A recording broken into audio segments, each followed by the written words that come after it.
Martin, thanks for your time. So in preparation for this interview, I happened to stumble upon a video of an interview with you last year. You were talking to the Bloomberg journalists, and it was Davos time, and it was revealed that you were part of the delegation that was recalled when Pravin Gordhan was recalled from his US trip to be reshuffled by the South African government, blah, blah, blah, blah. Now you go under a very different circumstance. It looks like there's a bit of political stability on our front, but your perspective on how you're going into the Davos meeting this year? Well, we're very enthusiastic about Davos. Obviously, last year there was very significant political turbulence and a high level of anxiety and anticipation about the outcome of the ANC elections at the end of last year. And what has emerged has been a very clear steer towards a set of principles led and driven by Cyril Ramaphosa as the president of the ANC, which business has no doubt will underpin and underscore our commitment to a whole host of values which are critical to attracting investment and maintaining interest in South Africa as well as more broadly in the continent. And that's a very different set of circumstances to the one that we found ourselves in at the time of Pravin Gordhan's recall and the reshuffle of the cabinet and the subsequent downgrade by many rating agencies because there was a lack of confidence in the future policy and orientation of the country. Martin, last year compared to this year, I mean this year from December, from the elections of Cyril Ramaphosa as ANC president, we saw a lot of goodwill coming into the market. We saw, for instance, the JSE, touch the record 60,000 mark again. We see now the rand is trading on a 2.5-year high to the dollar. Things have definitely changed. Inflation is under control. Are you taking a different story to Davos? And what are you going to say when they say heightened political risk? Are you going to say that President Jacob Zuma still is a risky element to have in government? There's no doubt, Karabo, that the pressure is on to be able to explain not only what the policy direction is, but that we have not two centres of political power, but that we have one. It's a hotly debated topic, as you know. At the moment, we have Cyril Ramaphosa as the president of the ANC, Jacob Zuma as the president of the country. There needs to be alignment. There needs to be alignment and consistency. Last year, for many of us, was a very low point in the trajectory of South Africa's development since 1994, in every respect, by pretty much every single metric.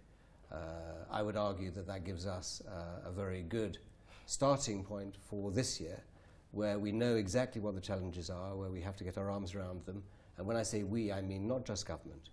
I mean government, business, organised labour, and other social partners in a cohesive and coherent manner, so that we can demonstrate that we're going to tackle the challenges that have confronted us very clearly and very problematically last year in a decisive and committed manner.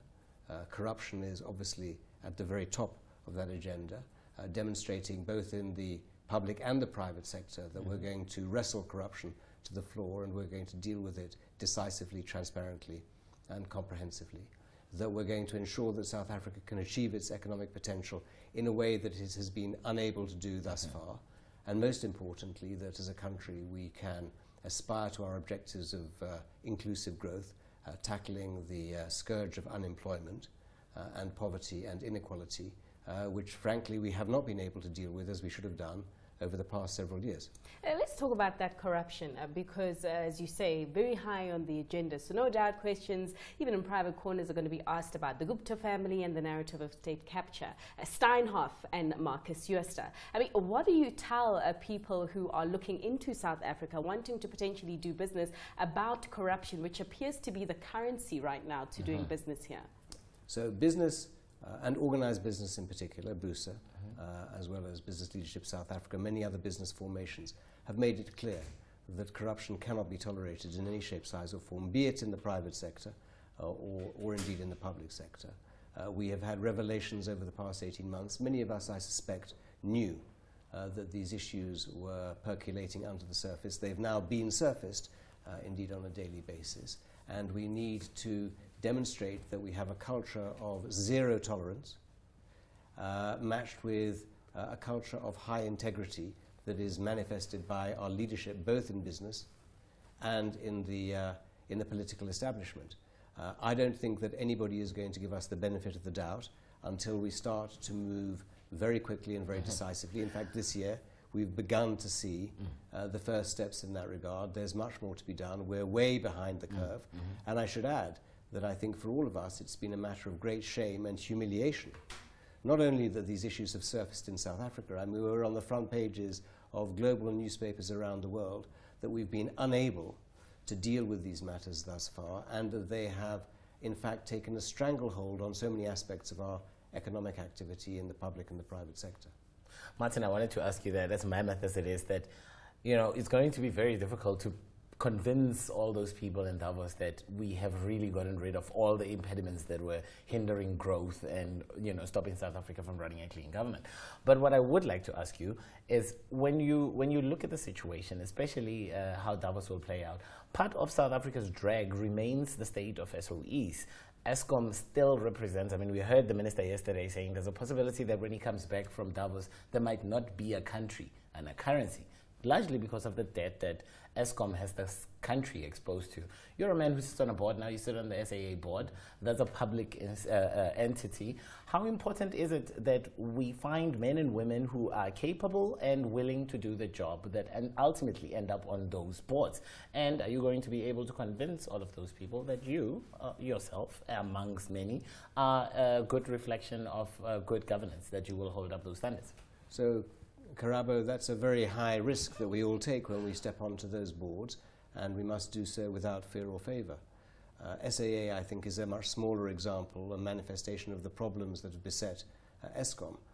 I'm on record as saying that Eskom poses the greatest single threat to the economic well-being of South Africa, and it's not just in terms of the status of its balance sheet, the level of debt that it has, the fractured organizational structure, but that at the moment we have an incompetent and incapable board and management overseen by a shareholder that has not demonstrated the will or the commitment to address these issues. And persuading people, good men and women, to join the board who are competent, capable, and whose integrity is beyond reproach is an absolutely essential and current imperative of not only government but business as well. We are all dependent upon a stable, successful utility in the form of Eskom. The size of its obligations do indeed threaten the well-being and the viability of the South African economy. I have no doubt that Cyril Ramaphosa, Malusi Gigaba, other members of the delegation are going to make it very clear that this is a top priority that needs to be addressed urgently. But we will have to persuade people from all sectors of society with the requisite skills and capabilities to be prepared to step up to the plate and act fearlessly to root out the problems that have addressed Eskom thus far.